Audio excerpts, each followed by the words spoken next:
নমস্কাৰ শিক্ষাৰ্থীসকল সকলোকে আকৌ এবাৰ অন্য এটা নতুন ভিডিঅ'লৈ স্বাগতম জনাইছো। আজি আমি আলোচনা কৰিম হাই সেকেন্ডাৰী ফাৰ্ষ্ট ইয়াৰৰ এডুকেশ্যনৰ কিছুমান ইম্পৰ্টেন্ট প্ৰশ্ন উত্তৰ, যি প্ৰশ্ন উত্তৰ তোমালোকৰ 4 মাৰ্কৰ বা 5 মাৰ্কৰ হ'ব। গতিকে তোমালোকে ভিডিঅ'টো শেষলৈকে চাবা আৰু চেনেলটোত যদি প্ৰথমবাৰৰ বাবে আহিছা তেনেহলে চেনেলটো সাবস্ক্ৰাইব কৰিবা, লগতে ভিডিঅ'টো এটা লাইক কৰিবা। তোমালোকে কৰা লাইকসমূহে আমাক ভিডিঅ' বনাবলৈ উৎসাহিত কৰে। আৰু এটা পলম নকৰি ভিডিঅ'টো আৰম্ভ কৰোঁ বলা। তোমালোকৰ কুৱেশ্যন আহিব পাৰে যে আনুষ্ঠানিক শিক্ষাৰ 4টা প্ৰধান বৈশিষ্ট্য লিখা। তোমালোকে উত্তৰত লিখিব পাৰা উদ্দেশ্য প্ৰণোদিত বুলি লিখি পেলাই ইয়াৰ পৰা তোমালোকে অকণমান এক্সপ্লেইন কৰি দিবা।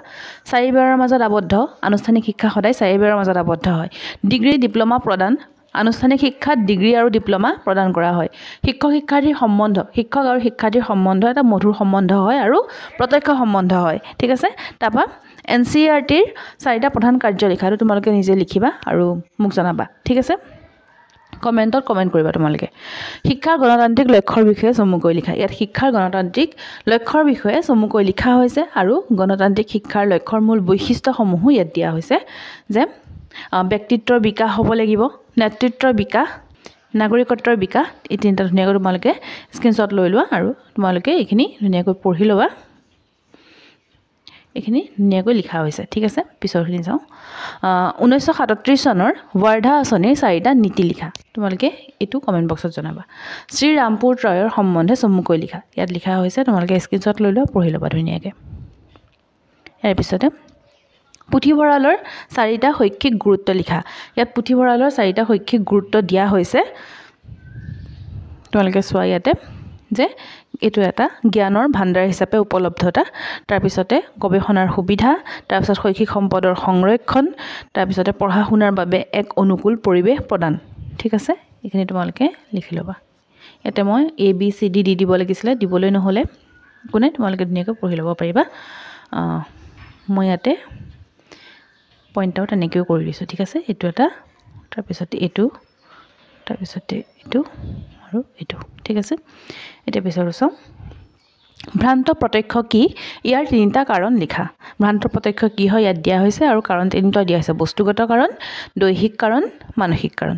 ঠিক আছে, কালৰ 4টা প্ৰয়োজন উল্লেখ কৰা। ইয়াত কৰা হৈছে দৈহিক প্ৰয়োজন, যৌন প্ৰয়োজন, বৌদ্ধিক প্ৰয়োজন, সামাজিক নিৰাপত্তাৰ প্ৰয়োজন। ঠিক আছে, এইখিনি তোমালোকে পঢ়ি ল'বা, স্ক্ৰীনশ্বট লৈ লোৱা। পিছৰটো চাওঁ। অভ্যাসৰ 4টা বৈশিষ্ট্য উল্লেখ কৰা। ইয়াতে অভ্যাসৰ 4টা বৈশিষ্ট্য ধুনীয়াকৈ উল্লেখ কৰা হৈছে। সু অভ্যাস গঠনৰ 4টা নীতি উল্লেখ কৰা। সু অভ্যাস গঠনৰ ইয়াতে 8টা নীতি দিয়া হৈছে। তোমালোকে ইয়াৰ পৰা যোনকেইটা তোমালোকৰ সহজ যেন লাগে মনত ৰাখিবলৈ, তোমালোকে সেইকেইটা মনত ৰাখিলেই হ'ব। ইয়াৰ পিছতে SCERTৰ 4টা প্ৰধান কাৰ্য লিখা। SCERTৰ 4টা প্ৰধান কাৰ্য দিয়া হৈছে, তোমালোকে এইকেইটা চালেই হৈ যাব।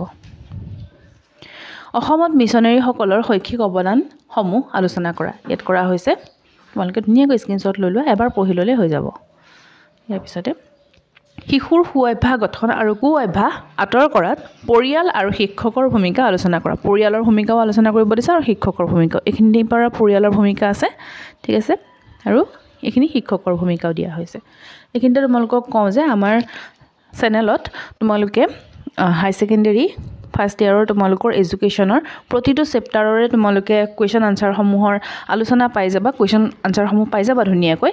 মই প্লে'লিষ্টৰ লিংকটো তোমালোকক এণ্ড স্ক্ৰীনত লগাই দিম, গতিকে ভিডিঅ'টো শেষলৈকে চাবা আৰু এণ্ড স্ক্ৰীনত তোমালোকে তোমালোকৰ এডুকেশ্যন ছাবজেক্টৰ গোটেই প্ৰশ্ন উত্তৰৰ ভিডিঅ'খিনি পাই যাবা। ঠিক আছে, আৰু আমি ইয়াৰ আগতেও 2-3টামান ভিডিঅ' আপলোড কৰিছোঁ, সেইখিনিও মই তোমালোকৰ বাবে এণ্ড স্ক্ৰীনত লগাই দিম, তোমালোকে সেইখিনি ভিডিঅ' চাই ল'ব পাৰিবা। ইয়াৰ পিছতে উত্তৰ ঘোষণা পত্ৰৰ 4টা মূল্যৱান পৰামৰ্শ লিখিবলৈ দিয়া হৈছে যে দায়িত্ব গ্ৰহণ, শিক্ষা বিভাগ স্থাপন, শিক্ষক প্ৰশিক্ষণ, সহায়ক অনুদান, বিভিন্ন স্তৰৰ শিক্ষানুষ্ঠান। ইয়াত 4টা লিখিবলৈ দিয়া হৈছে, মই 5টা দিছোঁ। যদি তোমালোকৰ 5 নম্বৰৰ কাৰণে প্ৰশ্নটো আহে তোমালোকে 5টা লিখি দিবা। ঠিক আছে, পাঠ্যক্ৰম প্ৰস্তুতিৰ 4টা নীতি আলোচনা কৰা। ইয়াতো 4টা নীতি আলোচনা কৰিবলৈ দিয়া হৈছে, মই ইয়াতো 5টা নীতি দিছোঁ। যে প্ৰথমটো শিশু কেন্দ্ৰিকতাৰ নীতি। তোমালোকে এইবোৰ নিজৰ ফালৰ পৰা যদি বনাই পেলাই লিখিব জানা তেতিয়াতো বহুত ভাল কথা। এই পইণ্টটো ধুনীয়াকৈ মনত ৰাখিবা আৰু বাকীখিনি নিজে বনাই লিখিবা। সহ সম্বন্ধৰ নীতি, সমাজকেন্দ্ৰিক নীতি, নমনীয়তাৰ নীতি, উপযোগিতাৰ নীতি। ইয়াৰ পিছতে নিৰীক্ষণ পদ্ধতিৰ সুবিধা আৰু অসুবিধা উল্লেখ কৰা। নিৰীক্ষণ পদ্ধতিৰ এইখিনি সুবিধা ইয়াতে দিয়া হৈছে। ঠিক আছে, তাৰপিছত এইফালে অসুবিধাখিনি দিয়া হৈছে। ইয়াৰ পিছতে শিক্ষক এজনৰ 4টা বৃত্তিমূলক গুণ আলোচনা কৰা। ইয়াত কৰা হৈছে। তাৰপিছত তাৰ লগত অৰ্থবিজ্ঞানৰ সম্বন্ধ আলোচনা কৰা দিয়া হৈছে শিক্ষাৰ ব্যক্তিকেন্দ্ৰিক আৰু সমাজকেন্দ্ৰিক লক্ষ্যৰ মাজত থকা যিকোনো চাৰিটা পাৰ্থক্য লিখা ইয়াত লিখা হৈছে স্ক্ৰীনশ্বট লৈ লোৱা এনেকৈ লিখিলে হৈ যাব তোমালোকৰ এইবোৰ কিতাপতে আছে কৈশোৰ হৈছে ধুমুহা আৰু পীড়নৰ সময় এই উক্তিটো কাৰ জানানে এই উক্তিটো হৈছে স্নেনলি হলৰ এটো আহিব পাৰে প্ৰশ্ন যে উক্তিটো কাৰ ঠিক আছে এই উক্তিটোৰ লগত সংগতি ৰাখি কৈশোৰ কালৰ চাৰিটা সমস্যা আলোচনা কৰিবলৈ দিছে চাৰিটা সমস্যা এটা আলোচনা কৰা হৈছে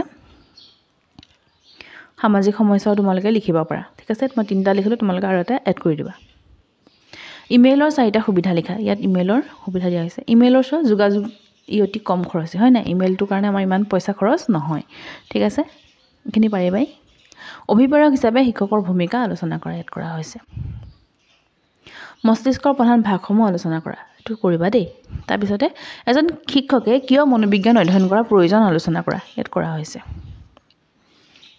শিক্ষকে কিয় মনোবিজ্ঞান পঢ়িব লাগে হেতু লিখিব লাগিব দেখিছা ইয়াতে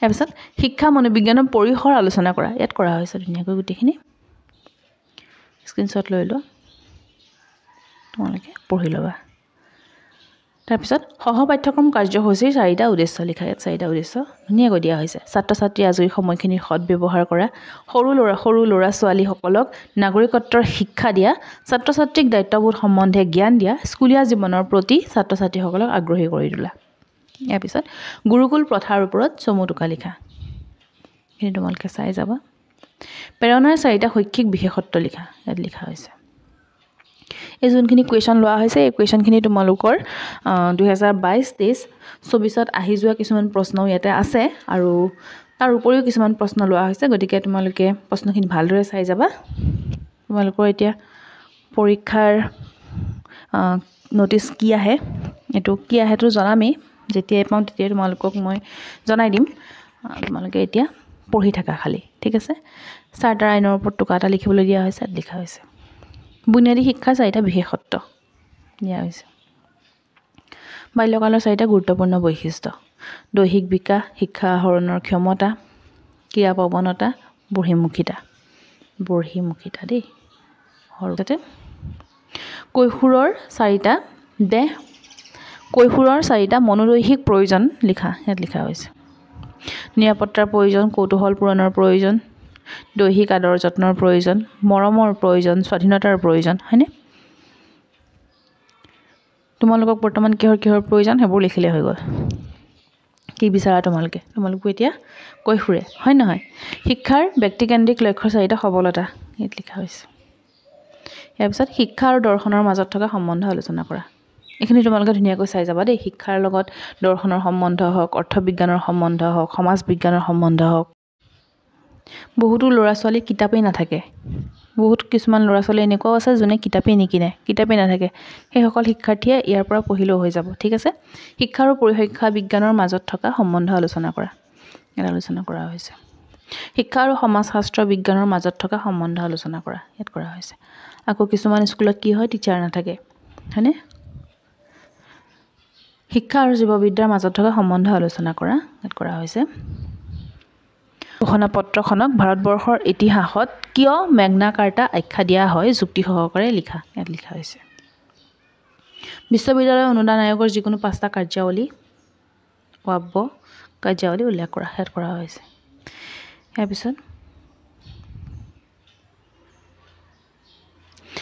সহপাঠ্যক্ৰমিক কাৰ্যাৱলীৰ 4টা প্ৰকাৰ উল্লেখ কৰা ইয়াত কৰা হৈছে শাৰীৰিক কাৰ্যাৱলী শৈক্ষিক কাৰ্যাৱলী সামাজিক কাৰ্যাৱলী আৱেগিক কাৰ্যাৱলী পৰামৰ্শদাতা হিচাপে শিক্ষকৰ 5টা কাৰ্যাৱলী উল্লেখ কৰা হৈছে বা তোমালোকক যদি পৰামৰ্শদাতা হিচাপে শিক্ষকৰ ভূমিকা বুলি লিখিবলৈ আহে তোমালোকে এখানে লিখিলেই হৈ যাব ঠিক আছে আদৰ্শ শিক্ষক এজনৰ 5টা গুণ উল্লেখ কৰা কেনেকুৱা হ'ব লাগে শিক্ষক ছাত্ৰ ছাত্ৰীৰ লগত শিক্ষকজনে বন্ধু দাৰ্শনিক আৰু পথ প্ৰদৰ্শকৰ ভূমিকা গ্ৰহণ কৰিব লাগে হয়নে শিক্ষক বৃত্তিটোৰ প্ৰতি তেওঁৰ শ্ৰদ্ধা থকা দৰকাৰ শিশুৰ প্ৰতি তেওঁৰ এক স্বভাৱসুলভ মৰম ভালপোৱা থাকিব লাগে শিক্ষাৰ্থীসকলক শিক্ষকে সদায় ভাল পাব লাগে তেওঁ স্বৰধ্বনি ডাঙৰ আৰু স্পষ্ট হ'ব লাগে তেওঁ শাৰীৰিক আৰু মানসিকভাৱে সুস্থ আৰু সবল হ'ব লাগে যদি তেওঁ শাৰীৰিক আৰু মানসিকভাৱে সুস্থ সবল নহয় তেনেহ'লে তেওঁ শিক্ষাৰ্থীক ভালদৰে পঢ়াব নোৱাৰিব ঠিক আছে গতিকে শিক্ষকৰ গুণসমূহ এইসমূহ গুণ শিক্ষকৰ থাকিব লাগে তাৰপিছতে এজন শিক্ষকে কিয় শিক্ষাৰ্থী আৰু পাঠ